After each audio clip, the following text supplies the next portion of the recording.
पिता, पुत्र और पवित्र आत्मा के नाम पर आमीन। प्रभु आप लोगों के साथ हो। ख्रिस्त में प्यारे भाइयों और बहनों, एक समूह पिकनिक को गया और पहाड़ पर चढ़ा क्योंकि उनको झरना देखना था। झरना बिल्कुल बात साफ है कि पहाड़ पर ही होगा। और वे पहाड़ पर गए और हंसी मजाक करते होते झगड़े में बदल दिए, रूप झगड़े में लिया। और उसमें से एक पार्टी का एक व्यक्ति खाई में गिर गया। खाई में गिरकर वो झरने के साथ बहकर सुरक्षित जगह पहुंचा, जहां पर लोगों ने उसको देखा, बेहोश था, उसको होश में लाया और उससे सवाल पूछा कि कैसे हुआ। तो उसने सब हकीकत बताया और उसने कहा, उन्होंने दूसरा सवाल किया कि जब आप गिर रहे थे तो आपको कैसे लग रहा था। तो उन्होंने कहा, बिल्कुल कनेक्शन सब जगह से कट गया था, लेकिन एक जगह से कनेक्शन बरकरार था। वो कौन सा? ईश्वर से। इसीलिए मैं आपके हाथों में लग गया, क्योंकि ईश्वर मुझे प्यार करते हैं और ईश्वर ने मुझे आपके हाथ में सुरक्षित रखा।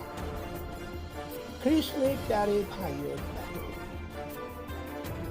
आज संत पौलुस की कड़ी परीक्षा है। वो एक महासभा में उसे ले जाया जा रहा है, जहां उसके बारे में कड़ा निर्णय लेना है। शायद यहूदी जनता यही सोच रही थी कि आज तक तो यह हमारे फंदे से बचता रहा, अब वो कैसे बचेगा। तो उसके बारे में ये महासभा बुलाई गई, जहाँ पर संत सुसमाचार के लेखक लूकस पौलुस की जांच को यीशु के साथ तुलना करता है। दोनों के न्याय में विरोधाभास पाते हैं।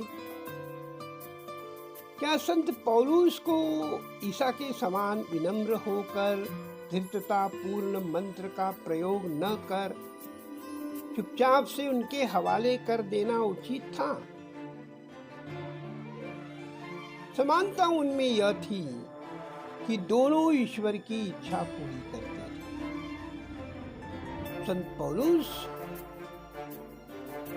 बड़ी चतुराई से संबोधित करते हुए महासभा में अपना बचाव करता है। उन सब लोगों को, अर्थात फरीसियों को विशेष करके भाई कह के पुकारता है। फरीसी पुनरुत्थान की बात को लेकर सदूकियों के बीच में फूट पैदा करता है। सदूकी मृत्यु के पश्चात जीवन पर विश्वास नहीं करते और न ही आत्मा और स्वर्गदूतों का अस्तित्व मानते हैं, परंतु फरीसी पुनरुत्थान पर विश्वास करते हैं, पवित्र आत्मा में विश्वास करते हैं, स्वर्गदूतों के अस्तित्व पर विश्वास करते हैं। इन दो दलों का एक तरह से फायदा उठाकर संत पौलुस चतुराई से ईश्वर के उन शब्द को ध्यान में रखते हुए कि देखो मैं तुम्हें भेड़ियों के बीच भेड़ों की तरह भेजता हूँ, इसलिए सांप की तरह चतुर और कपोत की तरह निष्कपट बनो। मत्ती अध्याय 10 वाक्यांश 16 में इसका वर्णन है। फरीसियों के बीच में जो एकता थी और उनके अंदर वर्चस्व था, मेजॉरिटी थी, उसको देखकर संत पौलुस बड़े सफाई के साथ वापस अपने छावनी में आ जाते हैं और वहाँ प्रभु यीशु ख्रिस्त उनको दर्शन देते हैं और कहते हैं, जिस प्रकार यरूशलेम में तूने मेरे विषय में साक्ष्य दी, उसी प्रकार तुम रोम में भी मेरे विषय में साक्ष्य दो। ये पवित्र आत्मा संत पौलुस के हृदय में आवाज देती है, उनकी अंतरात्मा आवाज देती है कि मुझे अब सब लोगों को एक करना चाहिए। एकता में बल है। पिता ईश्वर से प्रार्थना करते समय यीशु उससे आग्रह करते हैं कि उसके शिष्यों के बीच में एकता बनी रहे। यह प्रार्थना करते हैं कि उनके शिष्य एक हो जाए, जैसे कि पिता ईश्वर और वह एक है। एकता ईश्वर का वरदान है और ईश्वर में विश्वास करने पर बल देती है। एकता का अर्थ एक रूपता नहीं है, जिसमें एक सोच, एक तरह बोलना और एक तरह कार्य करने की शैली है। ख्रिस्त में प्यारे भाई और बहनों, एकता का आदर्श पवित्र त्रित्व है। व्यक्तित्व तथा तत्व में एकता के साथ तीन अलग जन हैं, जो प्रेम और एकता के द्वारा एक दूसरे से संयुक्त है।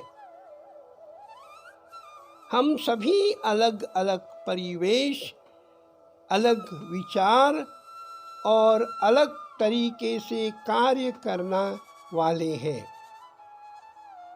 लेकिन यीशु ख्रिस्त से संयुक्त होने के कारण हमें ईश्वर के प्रेम में संयुक्त होना चाहिए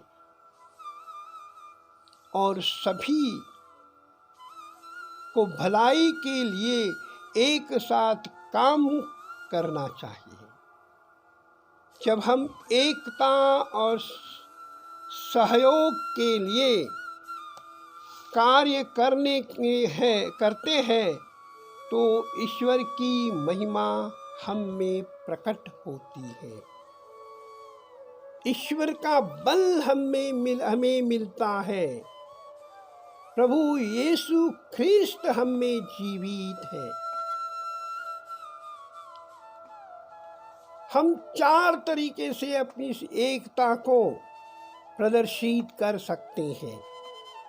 हम यीशु ख्रिस्त के शरीर हैं, हम उसके अंग हैं, संत पौलुस कहते हैं। और गलतियों को नाम संत पौलुस जब पत्र लिखते हैं, अध्याय 2 वाक्यांश 20 में कहते हैं, मैं अब जीवित नहीं रहा, बल्कि मसीह मुझ में जीवित है। अब मैं अपने शरीर में जो जीवन जीता हूँ, उसका एकमात्र प्रेरणा स्रोत है ईश्वर के पुत्र में विश्वास, जिसने मुझे प्यार किया और मेरे लिए अपने को अर्पित किया। दूसरा प्रकार है ख्रिस्त के विचारों से एक होना, ख्रिस्त का मनोभाव स्वीकार करना। ख्रिस्त के मनोभाव के साथ हमें संयुक्त होना चाहिए। इसलिए फिलिपियों के नाम जब संत पौलुस पत्र लिखते हैं तो अध्याय 2 वाक्यांश 5 में, आप लोग अपने मनोभाव को ईसा मसीह के मनोभाव के अनुसार बना लें। तीसरा प्रकार है ख्रिस्त की आवाज। हम ख्रिस्त की आवाज है, कलीसिया में पवित्र आत्मा की आवाज है।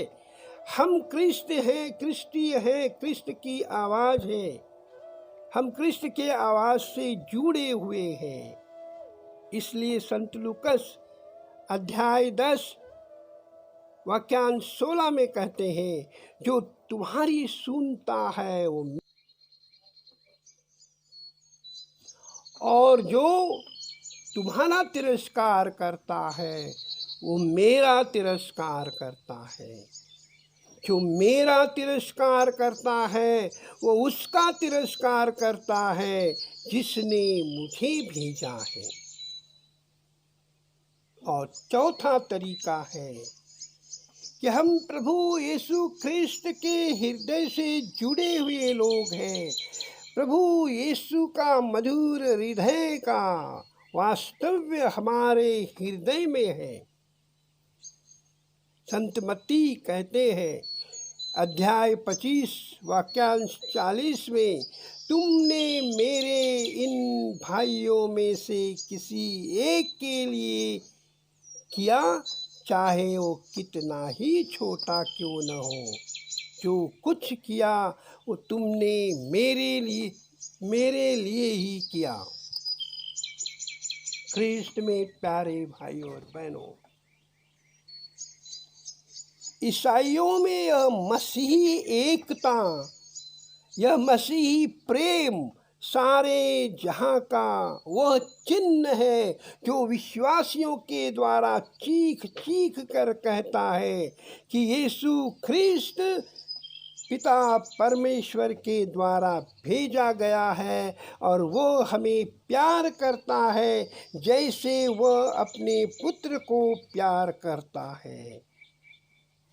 पिता, पुत्र और पवित्र आत्मा के नाम पर आमीन।